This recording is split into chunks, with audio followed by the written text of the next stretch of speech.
ରାଜସ୍ୱ ଆୟ ଏବଂ ବ୍ୟୟ ଭିତରେ ସମନ୍ୱୟ ନଥିଲା। ରାଜସ୍ୱ ଯାହା ଆୟ ହେଉଥିଲା ତାଠାରୁ ଏପରି ବି କର୍ମଚାରୀଙ୍କ ଦରମା ପେନ୍ସନ୍ ସୁଧ ଦେବା ପାଇଁ ମଧ୍ୟ ଯଥେଷ୍ଟ ହେଉନଥିଲା। ରାଜସ୍ୱ ଆୟ ଯେତିକି ଅଧିକ ବ୍ୟୟ କରିବାକୁ ପଡ଼ିବ। ରେଭିନ୍ୟୁ ଏକ୍ସପେଣ୍ଡିଚର, ମୁଁ କ୍ୟାପିଟାଲ ଏକ୍ସପେଣ୍ଡିଚର ଆସୁନି। ରେଭିନ୍ୟୁ ଏକ୍ସପେଣ୍ଡିଚର ମାନେ ଦରମା ପେନ୍ସନ୍ ସୁଧ, ଏଇଟା କୁହାଯାଏ ରେଭିନ୍ୟୁ ଏକ୍ସପେଣ୍ଡିଚର, ରାଜସ୍ୱ ଖର୍ଚ୍ଚ। ରାଜ୍ୟର ଆୟ ଯାହା ରାଜସ୍ୱ ଖର୍ଚ୍ଚ ଠାରୁ ମଧ୍ୟ କମ୍ ହେଉଥିଲା।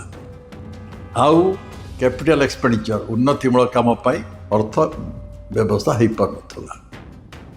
ଏଇ ଅବସ୍ଥା ଯେତେବେଳେ ରହେ, ରାଜସ୍ୱ ଆୟ ଯଦି କମ୍ ହେଇଯାଏ ରାଜସ୍ୱ ବ୍ୟୟ ଠାରୁ, ଯଦି ଉନ୍ନତିମୂଳକ କାମ ପାଇଁ ଆମେ କ୍ୟାପିଟାଲ ଏକ୍ସପେଣ୍ଡିଚର ପାଇଁ ଅର୍ଥ ବ୍ୟବସ୍ଥା ବଜେଟରେ କରି ନ ପାରନ୍ତି, ଗୋଟିଏ ରାଜ୍ୟ ସଙ୍କଟ, ଆର୍ଥିକ ସଙ୍କଟ ଭିତରେ, ଦୁଆଳିଆ ଅବସ୍ଥା ଭିତରେ ଯାଉଛନ୍ତି ଆମେ ଭାବିବା।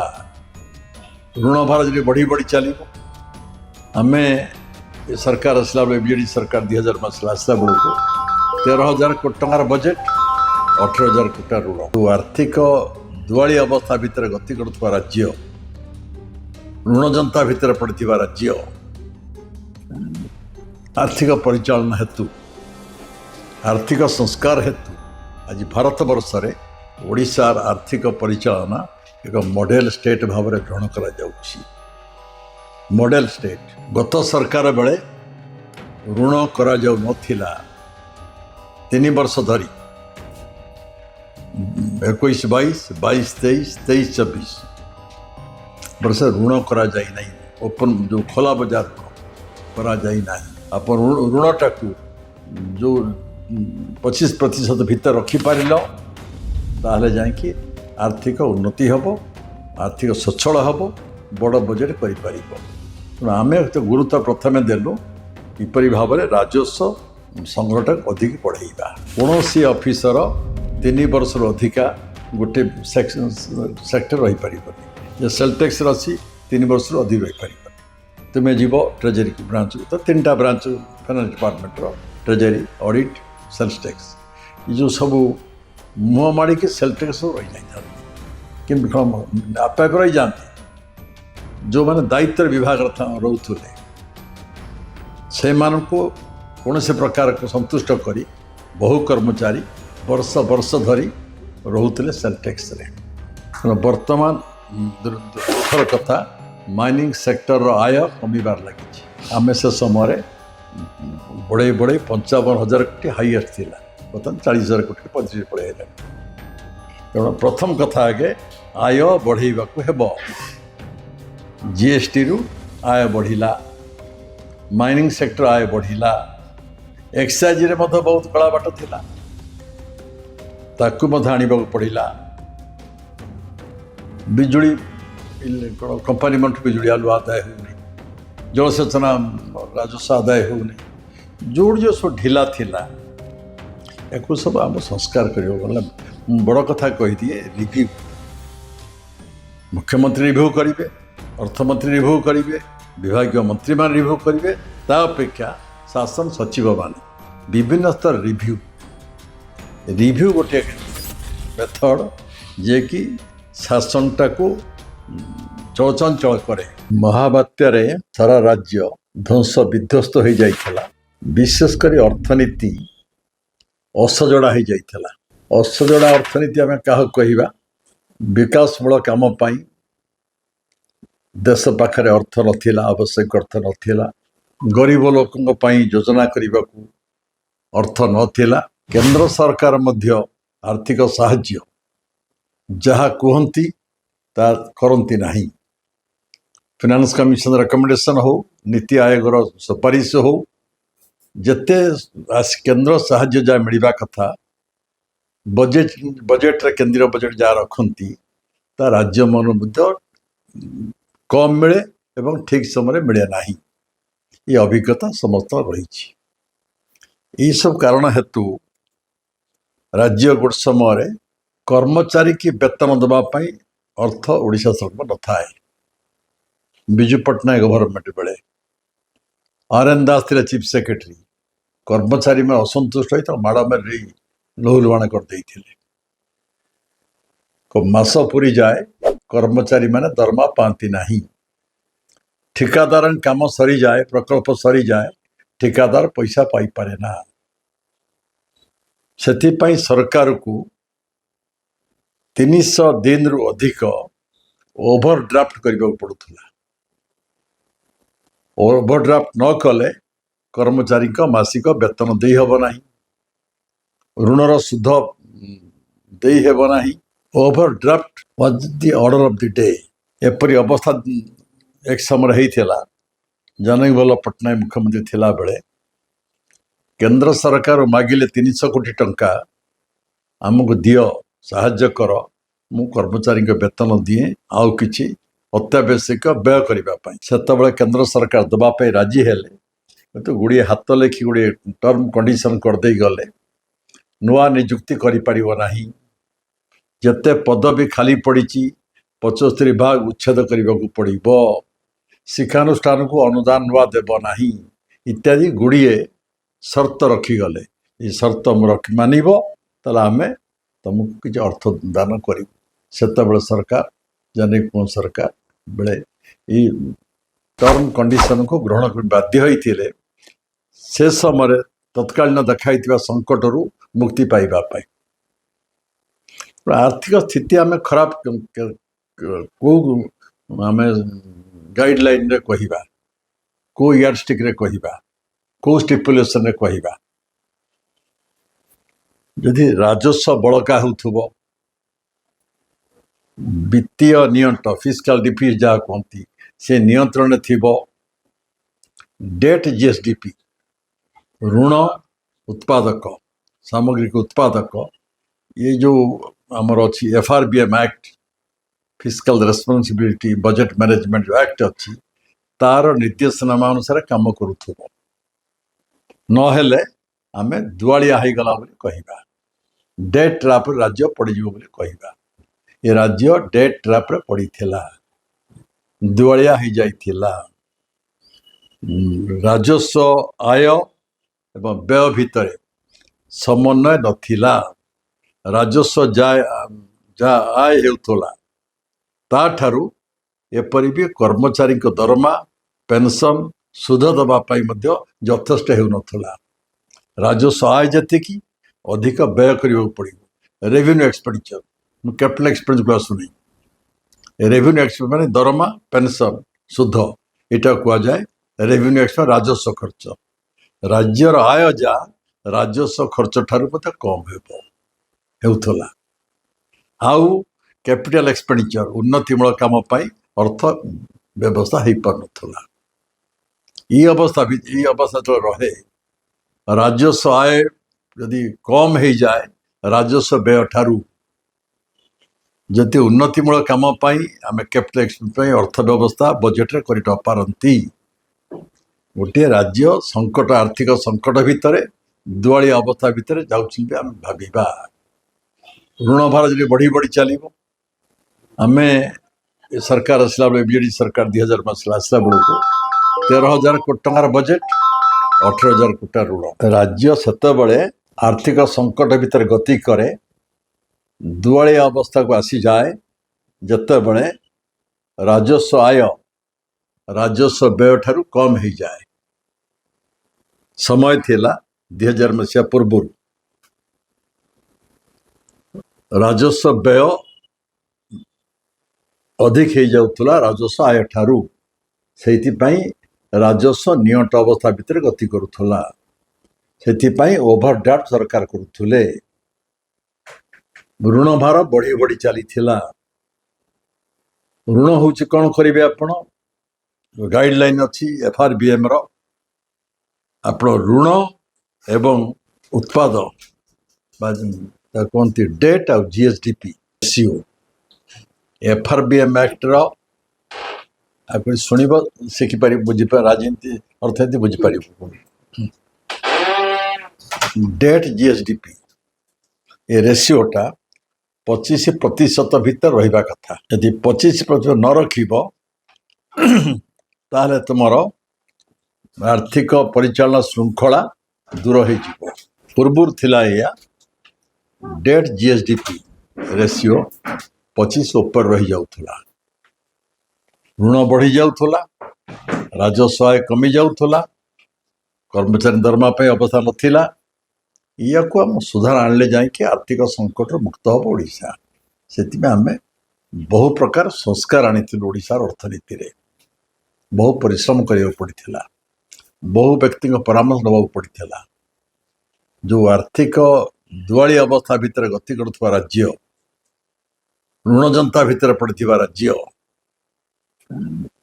आर्थिक परिचालन हेतु, आर्थिक संस्कार हेतु आज भारत वर्ष रे ओडिशार आर्थिक परिचालना एक मॉडल स्टेट भाव में ग्रहण करा जाउछि।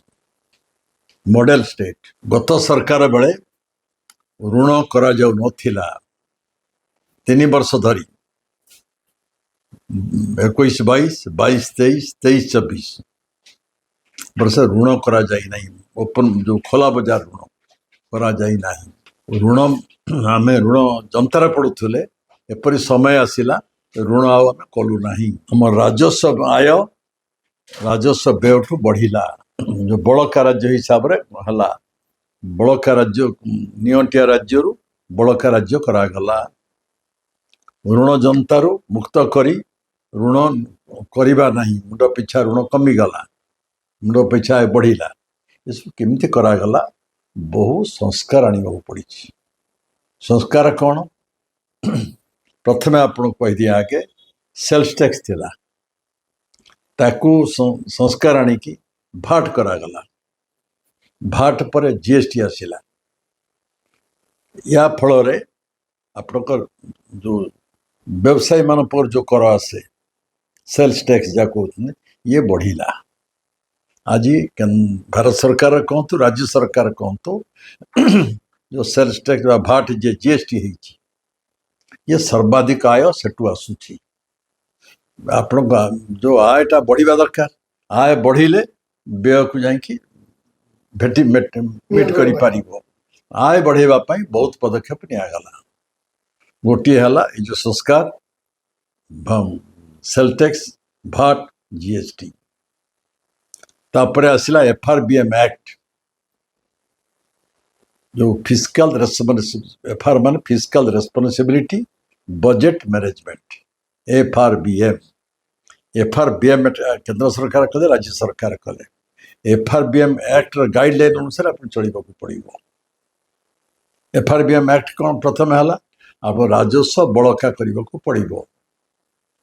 आय बढ़िले व्यय कमिले बड़का हेबो, तो राजस्व बड़का रेवेन्यू सरप्लस आम करने को हम। फिस्कल डिफिसिट वित्तीय नियंट ताकू मध्य कमेबा को पड़ो।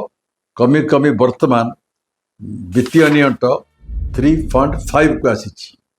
ये बहुत व्यतिक्रम भितर थिला। आज दिन में कह दिए जो बर्तमान बजेट पास है राजस्व बड़का ए 33,000 कोटी है। 33,000 कोटी है। वित्तीय नियंट जहाँ कौन कमी आसी 33,000 कोटी के आसी, जे कि बर्तमान 3.5 रही। जो आपको राजस्व बड़का करने को हम, तुमको वित्तीय नियंट को नियंत्रण रखा हेब। एतिक आप करें बड़का करें, राजस्व बड़का करें, वित्तीय नियंट को नियंत्रण रखिपारे, ऋण करने आप कमे पारे, ऋण करेंगे जो एफआरबीएम एक्ट निर्देश अनुसार ऋणटा करेंगे आप ऋण जो आमर उत्पाद इंग्लिश कहूँ डेट जीएसडीपी रेशियोटा को आप 25% रखिब। ओडिशार वर्तमान 13.7 अच्छी। राजस्व बड़का कर पारल, वित्तीय नियंत्रण को नियंत्रण रखिपारल एवं आप ऋणटा को जो 25% भितर रखिपार ताहले जाकि आर्थिक उन्नति हम, आर्थिक सच्छल हम, बड़ बजेट कर।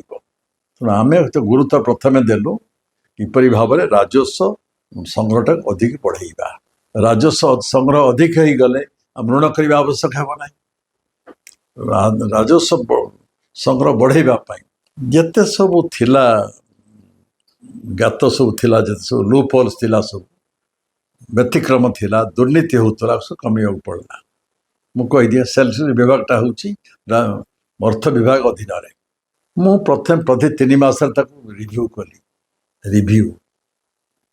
ପ୍ରତି 3 ମାସ ରିଭ୍ୟୁ କଲେ ଆମେ ଦେଖିଲୁ କେଉଁ ଜାଗାରେ ସବୁ କେଉଁ ରିଜନରେ କମ୍ ହେଉଛି, କେଉଁ ରେଞ୍ଜରେ କମ୍ ହେଉଛି, କାହିଁ କମୁଛି, ପ୍ରତି ଆଇଟମ୍ ଉପରେ କାହିଁ କମିଲା, ଗଲା ଥର ଥିଲା ଆଜି ଏଥର କାହିଁ କମିଛି, ଆରଥର ଟାର୍ଗେଟ୍ ସବୁ ଦିଆଗଲା। ବଡ଼ ସଂସ୍କାର କହିଦିଏ ସେଲ୍ ଟ୍ୟାକ୍ସରେ ସବୁ ସେଲ୍ ଟ୍ୟାକ୍ସ ସବୁଦିନ ଥିବେ ଅଫିସର ମାନେ, ପଇସା ସେଠୁ ଭଲ ପଇସା ମିଳେ। ସେଲ୍ ଟ୍ୟାକ୍ସ ଛାଡ଼ିବେନି, ଅଡ଼ିଟ୍କି ଯିବେ ନାହିଁ, ଟ୍ରେଜେରୀକି ଯିବେ ନାହିଁ। ବର୍ଷ ବର୍ଷ ଧରି ସବୁ ବହୁତ ଅଫିସର ସେଠି ଅଛନ୍ତି। ଆମେ ତିଆରି କଲୁ ଆଇନ, କୌଣସି ଅଫିସର 3 ବର୍ଷରୁ ଅଧିକା ଗୋଟେ ସେକ୍ଟର ରହିପାରିବନି। ଯେ ସେଲ୍ ଟ୍ୟାକ୍ସରେ ଅଛି 3 ବର୍ଷରୁ ଅଧିକ ରହିପାରିବନି। ତୁମେ ଯିବ ଟ୍ରେଜେରୀକୁ ବ୍ରାଞ୍ଚକୁ, ତ 3ଟା ବ୍ରାଞ୍ଚ ଫାଇନାନ୍ସ ଡିପାର୍ଟମେଣ୍ଟର, ଟ୍ରେଜେରୀ, ଅଡ଼ିଟ୍, ସେଲ୍ସ ଟ୍ୟାକ୍ସ, ଏ ଯେଉଁ ସବୁ ମୁହଁ ମାଡ଼ିକି ସେଲ୍ ଟ୍ୟାକ୍ସ ସବୁ ରହିଯାଇଥାନ୍ତି। କିନ୍ତୁ କ'ଣ ଆପେ ଆପେ ରହିଯାଆନ୍ତି? ଯେଉଁମାନେ ଦାୟିତ୍ୱରେ ବିଭାଗର ରହୁଥିଲେ ସେମାନଙ୍କୁ କୌଣସି ପ୍ରକାର ସନ୍ତୁଷ୍ଟ କରି ବହୁ କର୍ମଚାରୀ ବର୍ଷ ବର୍ଷ ଧରି ରହୁଥିଲେ ସେଲ୍ ଟ୍ୟାକ୍ସରେ। ଗେଟ୍ ସବୁ ଦୁର୍ନୀତିର କାରଣ। ଗେଟ୍ରେ ବର୍ଷ ଭର ରହୁଥିଲେ, ବହୁ ଗେଟ୍ ବି ଚେକ୍ କରିଛୁ ଯେତେବେଳେ ଆମେ କେମିତି ଦୁର୍ନୀତି ହେଉଛି ନଗ୍ନ ଭାବ ଦେଖି ସବୁ ନିଷ୍ପତ୍ତି କଲୁ। ଗେଟ୍ରେ ବର୍ଷକରୁ ଅଧିକା କେହି ରହିପାରିବେ ନାହିଁ। ଏଇ ଯେଉଁ ସଂସ୍କାର 3 ବର୍ଷରୁ ଅଧିକ କେହି ରହିପାରିବେ ନାହିଁ, ଗଳା ବାଟକୁ ବନ୍ଦ କରାଗଲା, ଗେଟ୍ ବନ୍ଦ କରାଗଲା। ଏମିତି ଭାବରେ କଲା ଫଳରେ ଆପଣ କହିଦିଏ ଯେଉଁ ବେପାରୀମାନଙ୍କର ଆୟ, ଯାହାକୁ ସେଲ୍ସ ଟ୍ୟାକ୍ସ କହୁଛନ୍ତି, VAT ବା GST ଏବେ କହୁଛନ୍ତି, ଏ ଆୟଟା ବହୁତ ବଢ଼ିଲା। କେଉଁଠୁ ଆୟ ବଢ଼ିବ? ଦ୍ୱିତୀୟ ମାଇନିଂ ସେକ୍ଟର। ମାଇନିଂ ସେକ୍ଟର ମଧ୍ୟ ରିଭ୍ୟୁ ବହୁତ ନିଆଗଲା, ବିଭାଗ କୁହାଗଲା, ମନ୍ତ୍ରୀଙ୍କୁ କୁହାଗଲା, ତମେ ରିଭ୍ୟୁ କର କେତେ ଗଳା ହେଉଛି, ଚୋରି ହେଇଯାଉଛି, କେତେ ଉତ୍ପାଦନ ହେଉଛି, କେତେ ଆସୁଛି ରାଜକୋଷକୁ, କେତେ ରୟଲ୍ଟି ହେଉଛି, ତାର ମଧ୍ୟ ଗଳା ବାଟକୁ ସବୁ ବିଭିନ୍ନ ପ୍ରକାର ସବୁ ରିଭ୍ୟୁ କରିକି ବିଭାଗ କଲେ, ଆମେ ବି କଲୁ। ବହୁତ ଗଳା ବାଟକୁ ବନ୍ଦ କଲୁ। ଆମେ ବହୁତ ସମୟ ଲାଗିବ, କେତେ ତାର ମଧ୍ୟ ସଂସ୍କାର ବହୁତ ଆଣିବାକୁ ପଡ଼ିଲା, ଯେଉଁଥିପାଇଁ ଏକ ସମୟରେ ବିଜେଡି ସରକାର ବେଳେ ସର୍ବାଧିକ 55,000 କୋଟି ଟଙ୍କା ଆସିଲା ମାଇନିଂ ସେକ୍ଟର। ଏବେ ସରକାର ଭୁଲ କରିଛନ୍ତି, ମାଇନିଂ ଡିପାର୍ଟମେଣ୍ଟ 2 ଭାଗ କରିଦେଇଛନ୍ତି, ମେଜର ମାଇନିଂ ଏବଂ ମାଇନର ମିନେରାଲ୍ସ, 2ଟା ଡାଇରେକ୍ଟର କରିଦେଇଛନ୍ତି। 2ଟା ଆପଣ ଖବରକାଗଜ ଦେଖୁଛନ୍ତି, ମାଇନର ମିନେରାଲ୍ସ, ବାଲି, ମରମ, ଲଘୁଜାତ ଖଣିଜ ସମ୍ପଦ କେମିତି ଲୁଟ୍ ଚାଲିଛି। ବର୍ତ୍ତମାନ ଦୁଃଖର କଥା, ମାଇନିଂ ସେକ୍ଟରର ଆୟ କମିବାର ଲାଗିଛି। ଆମେ ସେ ସମୟରେ ବଢ଼େଇ 55,000 କୋଟି ହାଇଏଷ୍ଟ ଥିଲା, ବର୍ତ୍ତମାନ 40,000 କୋଟି 35 ପଳେଇ ଆସିଲାଣି। ତେଣୁ ପ୍ରଥମ କଥା ଆଗେ ଆୟ ବଢ଼େଇବାକୁ ହେବ।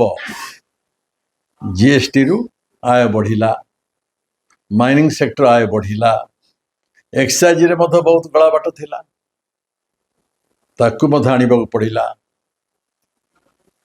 ବିଜୁଳି କ'ଣ କମ୍ପାନୀ ମାନଠୁ ବିଜୁଳି ଆଦାୟ ହେଉନି, ଜଳସେଚନ ରାଜସ୍ୱ ଆଦାୟ ହେଉନି, ଯେଉଁଠି ଯେଉଁ ସବୁ ଢିଲା ଥିଲା, ୟାକୁ ସବୁ ଆମ ସଂସ୍କାର କରିବାକୁ ଗଲେ।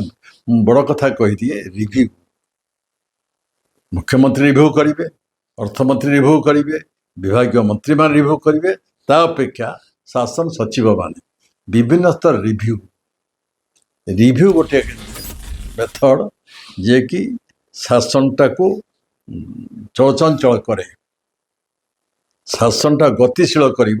ଯେତେ ଆପଣ ସମୀକ୍ଷା ବୈଠକ ନେଇପାରିବ, ସେ ମୁଖ୍ୟମନ୍ତ୍ରୀ, ସେ ଅର୍ଥମନ୍ତ୍ରୀ, ସେ ବିଭାଗୀୟ ମନ୍ତ୍ରୀ, ତାଙ୍କର ବି ସେ ଦକ୍ଷତା ଥିବା ଦରକାର।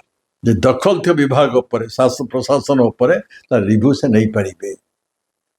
Review pays a lot. Review accelerates the development system.